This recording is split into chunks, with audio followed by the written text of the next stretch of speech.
आश्चर्य इस बात का कि मनुष्य के पास जहाँ इतनी बुद्धि और सुविधा साधन दिए गए, उसको हंसी खुशी का जीवन जीना चाहिए था, हल्का फुल्का जीवन जीना चाहिए था। इतनी सुविधा उसके पास रहनी चाहिए थी कि अपना गुजारा बहुत कम में करने के बाद, सुख सुविधा करने के बाद में सारा समय हंसी खुशी के साथ भगवान के काम में लगा सकने में समर्थ रहा होता। ऐसा ही जीवन का निर्माण हमारे लिए हुआ है।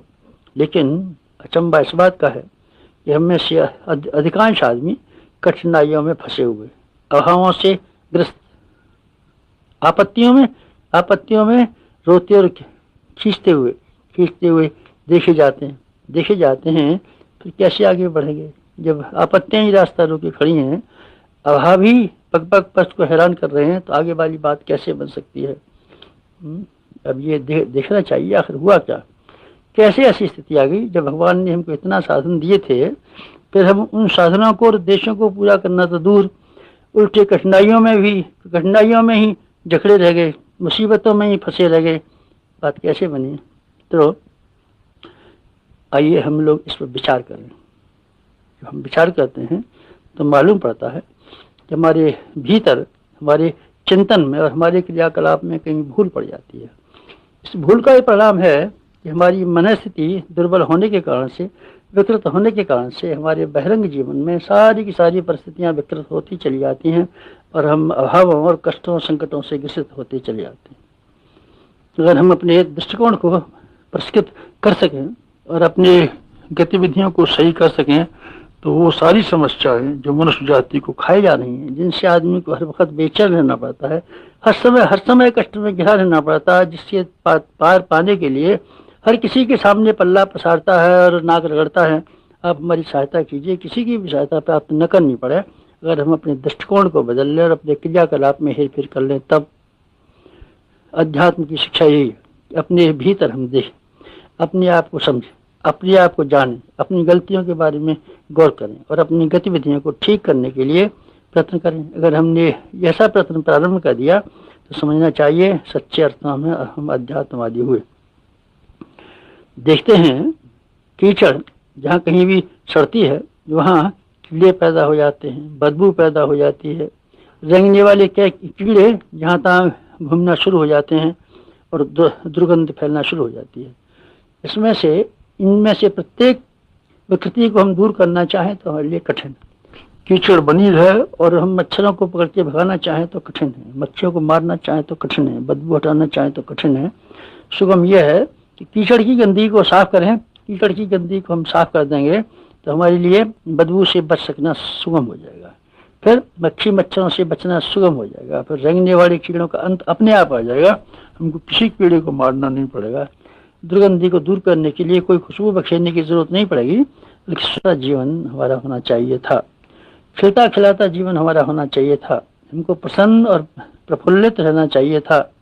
हमारी शक्ति ऐसी होनी चाहिए थी कि अपनी हल्की जिंदगी को स्वयं पार कर लें और अपने कंधे पर बिठा करके दूसरों को पार कर दें, लेकिन ऐसा बन नहीं पाता। इसका कारण ये है, हमारे जीवन में जो अशुद्धियाँ छाई हुई हैं, उनका कारण ये है कि हमारा रक्त जो दूषित हो गया, मानसिक रक्त दूषित हो जाने पर फोड़े फुंसियों का निकलना स्वाभाविक है। जीवन में असंख्य विकृतियों का, असंख्य चिंता, परेशानियां, हैरानियों का निकलना संभव है। इनको दूर करने के लिए हमको ये करना पड़ेगा कि जहाँ से ये स्रोत हैं, इनके वो स्रोत बंद करने पड़ेंगे। जैसे शरीर की बीमारियों को ही लें, शरीर की मशीन ऐसी अच्छी तरीके से बनाई गई है कि इसको प्रकृति के नियमों के अनुरूप अगर ठीक तरीके से चलाया जाए तो न इसमें कमजोरी आने की कोई गुंजाइश है, न कोई बीमार पड़ने की गुंजाइश है। प्रकृति में हम दृष्टि डाल के देखते हैं तो सृष्टि का कोई प्राणी बीमार नहीं मालूम पड़ता। बुढ़ापा तो सबको आता है, मौत भी सबको आती है, मरना भी सबको पड़ता है, बूढ़ा भी होना पड़ता है, पर बीमारी नाम की कोई चीज़ किसी योनि में दिखाई नहीं पड़ती। कहीं किसी को रोता कराता बीमारी से नहीं पाया जाता। केवल एक ही अभागा प्राणी मनुष्य है जो बार बार हर दिन बीमार पड़ा रहता है। इसका कारण क्या है? कारण इसका एक ही है कि हमने आहार विहार के संबंध में असंयम बरतना शुरू किया। जीव हमारी बेकाबू रही और जो चीज़ हमको नहीं खानी चाहिए थी वो हम खाते रहे। जितनी तादाद में नहीं खानी चाहिए थी उससे ज़्यादा तादाद में खाई। फलस्वरूप हमारा पेट खराब हुआ और पेट खराब होने की, सड़न की वजह से असंख्य बीमारियां खड़ी हो गई। अगर हम इसको ठीक करना चाहते हो तो दवाइयों से न तो रोग दूर हो सकते हैं, और टॉनिक खाने से, औषधियों से, टॉनिक खाने से हमारी कमजोरी दूर हो सकती है।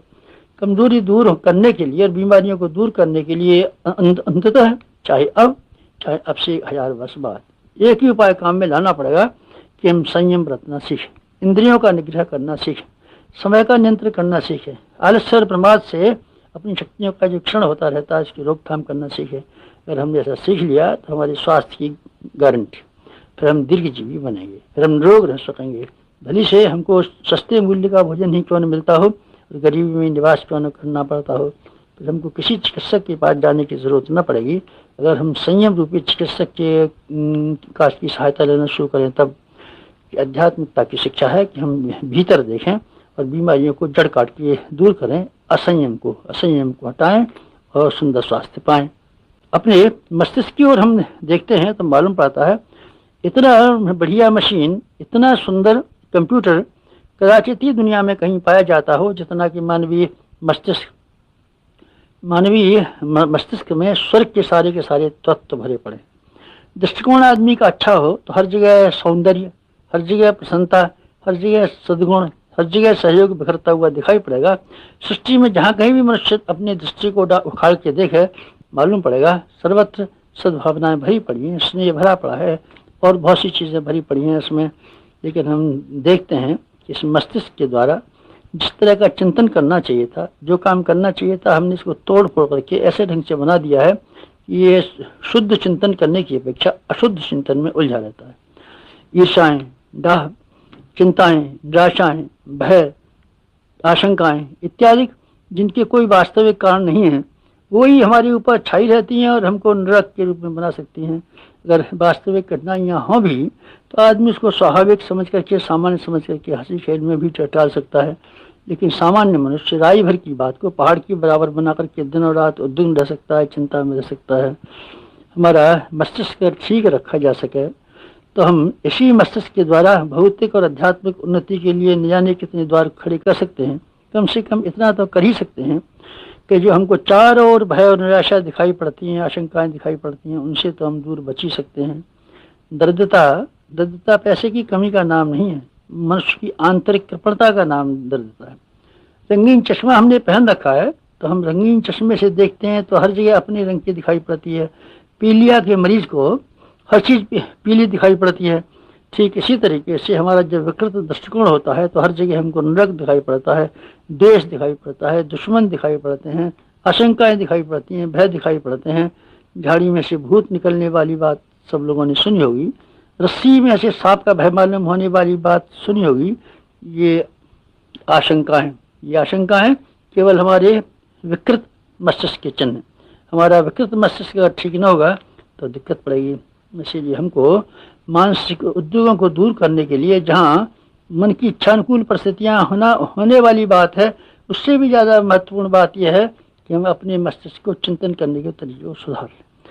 चिंतन करने का तरीका अगर हमारा सुधारा जा सकता हो तो सामान्य परिस्थितियों में भी हंसी खुशी की हम जिंदगी काट सकते हैं। संत इमर्सन कहते थे, हमें नरक में भेज दीजिए, हम वहीं अपने लिए स्वर्ग बना लेंगे। बात सही है। शालीनता का दृष्टिकोण रखने वाले, ऊंचा दृष्टिकोण रखने वाले, वास्तविकता को समझने वाले इस दुनिया में हर समय हंसते और हंसाते हुए पाए जा सकते हैं।